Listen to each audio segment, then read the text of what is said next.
আওয়ামী লীগের অবদান বলতে তো আসলে তেমন কিছু নাই বাংলাদেশের ইতিহাসে। আওয়ামী লীগের যা কিছু আছে সেটা হচ্ছে দেশকে লুটপাট করবার, দেশ বিক্রি করে দেবার, গোলামি চুক্তি করবার, গণতন্ত্র হত্যা করবার, গুম খুনের রাজত্ব কায়েম করবার। গত 50 বছরের আওয়ামী লীগের 53 বছরের রাজনীতি যদি দেখেন, খুব মৌলিক কোনো অবদানের কথা আপনি আওয়ামী লীগের কথা বলতে পারবেন না। তারা হচ্ছে যেটা করে, আওয়ামী লীগ হচ্ছে অন্যের ইস্যু ছিনতাই করা, অন্যের ক্রেডিটকে ছিনতাই করে নিজের নামে বিক্রি করার যে মার্কেটিং ক্যাপাসিটি, এইটা আওয়ামী লীগের ভালো। যেমন 70-এর নির্বাচনে আওয়ামী লীগ কেন জিতেছে? 70-এর নির্বাচনে সবচেয়ে বড় রাজনৈতিক দল ছিল মাওলানা ভাসানীর ন্যাপ। ভাসানী যদি নির্বাচন করতেন তখন ভাসানী বিজয়ী হইতেন। দ্বিতীয় গুরুত্বপূর্ণ পার্টি ছিল নিজাম ইসলাম। তো সেই জায়গাতে গুরুত্বপূর্ণ রাজনৈতিক দলগুলো যেহেতু অবসলিট হয়ে গেছে অথবা অংশগ্রহণ করে নাই, সেই সুযোগটাতে আওয়ামী লীগ নির্বাচন করেছে। কোনো রাজনৈতিক দল কিন্তু তখন বড় রাজনৈতিক দল নির্বাচন করে নাই। অতএব আওয়ামী লীগের ঐতিহাসিক ভূমিকার জায়গায় যদি দেখেন, এর লার্জ ভূমিকাটা হচ্ছে প্রপাগান্ডা। সে অনেক দাবিকে নিজের দাবি করে, কিন্তু যেখানে তার আসলে কোনো অবদান নাই, কন্ট্রিবিউশন নাই।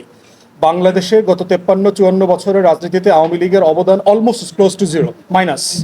বাংলাদেশে দুইবার বাকশাল কায়েম হয়েছে, একদলীয় শাসন কায়েম হয়েছে, দুইবারই হয়েছে আওয়ামী লীগের নেতৃত্বে। বাংলাদেশে গুম খুন প্রাতিষ্ঠানিক আকার ধারণ করেছে দুইবার, সেটা হচ্ছে বাকশালের প্রথম আমলে এবং বর্তমানে বাকশালের দ্বিতীয় আমলে।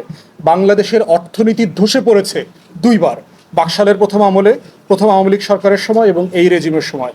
বাংলাদেশে গণতন্ত্র হারিয়ে ফেলেছে, স্বাধীন মত প্রকাশের গণমাধ্যম হারিয়ে গেছে দুইবার, আওয়ামী লীগের প্রথম আমলের সময় এবং বর্তমান আমলের সময়। অথবা আপনি যদি যে কোনো জাতিসংঘের যে ইন্ডেক্সগুলো আছে যার উপরে ভিত্তি করে একটা জাতির ডেভেলপমেন্ট বিবেচনা করা হয়, তার প্রত্যেকটা ইন্ডেক্সে আমরা বারবার পিছিয়ে গেছি আওয়ামী লীগের সময়। এই জন্য আওয়ামী লীগের 75 বছরে যত বেশি প্রোপাগান্ডা আছে ক্রেডিটের, বাস্তবতা হচ্ছে সে দেশে ক্ষতি করেছে বেশি। এবং এই বাস্তবতাটা নিয়ে স্যাডলি কোনো আলোচনা নাই। সে ক্ষমতায় আছে বলেই তার দেশে অনেক অবদান আছে, ব্যাপারটা তা না। মুক্তিযুদ্ধ আওয়ামী লীগ ছাড়া যুদ্ধ হয়ে যেত, মাওলানা ভাসানীর নেতৃত্বে হইতো, নাহলে অন্য কারোর নেতৃত্বে হইতো, সেক্টর কমান্ডারদের নেতৃত্বে হইতো, বিকল্প যুদ্ধ হয়েই যেত, বাংলাদেশ স্বাধীন হয়ে যেত।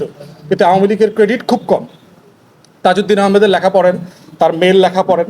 25শে মার্চে ক্র্যাকডাউনের সময় তাজউদ্দিন আহমেদ বাসায় গিয়ে বলছে শেখ মুজিবকে যে একটা ডিক্লারেশন আপনি লিখে দেন। সে একটা ভিডিও রেকর্ডার নিয়ে গেছে যে আপনি এখানে একটা বক্তব্য রেকর্ড করেন, সেটা করতে সে অস্বীকার করেছেন। তিনি বলছে যে আমি 27 তারিখে হরতাল দিয়েছি, তুই বাসায় গিয়ে নাকে তেল দিয়ে ঘুমা।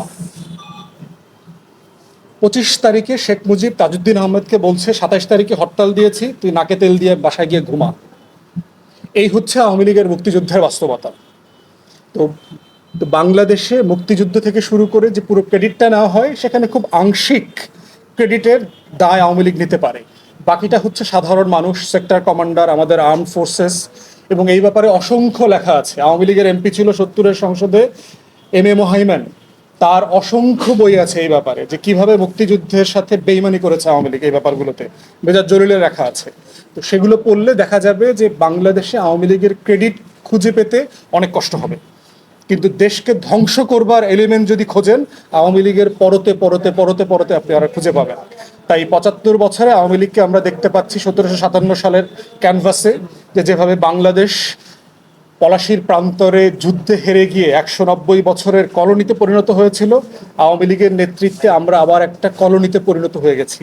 এটাই হচ্ছে একমাত্র ক্রেডিট তার, যে সে বারবার পলাশিকে ফিরিয়ে নিয়ে আসছে বাংলাদেশকে, স্বাধীনতাকে বিক্রি করে দিয়ে। তো এটা নিয়ে আরো বড় বক্তব্যের সুযোগ আছে এবং আরো রিসার্চারদের কাজ করবার সুযোগ আছে, যে আওয়ামী লীগের আসলে জেনুইন এই জাতির প্রতি ক্রেডিট কন্ট্রিবিউশন কতটুকু সেটা বিবেচনা করবার। দেখেন, ইনফ্লেশন যে হারে বাড়ছে এবং মুদ্রার আমাদের যে ভ্যালু যে পরিমাণ কমছে, পৃথিবীতে অনেক দেশই দেখবেন, যেমন দেখবেন জিম্বাবুয়ে থেকে শুরু করে ইভেন আমরা দক্ষিণ আমেরিকার বেশ কয়েকটা দেশে দেখলাম, যাদের মুদ্রার ভ্যালু এত কমে গেছে যে তারা এখন আমেরিকান ডলারটাকে তাদের ন্যাশনাল কারেন্সি বানিয়ে দিয়েছে। এরকম ঘটনা পৃথিবীতে বহু দেশে ঘটেছে। তো বাংলাদেশে মুদ্রার যদি এই ভ্যালু কমতে থাকে, একটা পর্যায়ে দেখা যাবে যে টাকা দিয়ে আপনি কিছু কিনতে পারছেন না। আপনি বস্তা ভরা টাকা নিয়ে মার্কেটে যাবেন, আপনি ছোট একটা ব্যাগ ভরা টাকা মানে মানে খাবার দাবারও কিনে নিয়ে আসতে পারবেন না। সেই বাস্তবতায় যদি যায় কখনো, তখন এই প্রশ্নটা আলোচনায় আসবে। কিন্তু আমরা মনে করছি না যে দেশের অবস্থা তো এখনো সেই লেভেলে গেছে যে মুদ্রার অবস্থা, দেশের অর্থনীতির অবস্থা খুবই খারাপ, কোনো সন্দেহ নাই।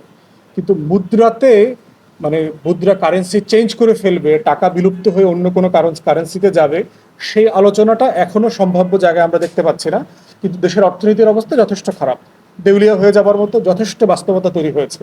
এজন্যই ভারত এবং চায়নার সাথে টাকাতে সোয়াপ করা, ব্যবসা বাণিজ্য করবার চেষ্টা এবং চুক্তি করা হচ্ছে, যেন ডলারের উপরে ভরসা, রিলায়েন্স আমাদের কমে যায়। আমরা ডলার নির্ভর থাকবো না, আমরা কেনা বেচাটা ইউয়ানে করব, চায়নার সাথে, ভারতের সাথে রুপিতে করব, এইভাবে অন্যান্য দেশের সাথে করব। এটার মাধ্যমে প্রমাণিত হচ্ছে যে আপনার ডলার উপার্জন করবার যে সক্ষমতা, সেটা বাংলাদেশ রাষ্ট্র ক্রমান্বয়ে হারিয়ে ফেলেছে।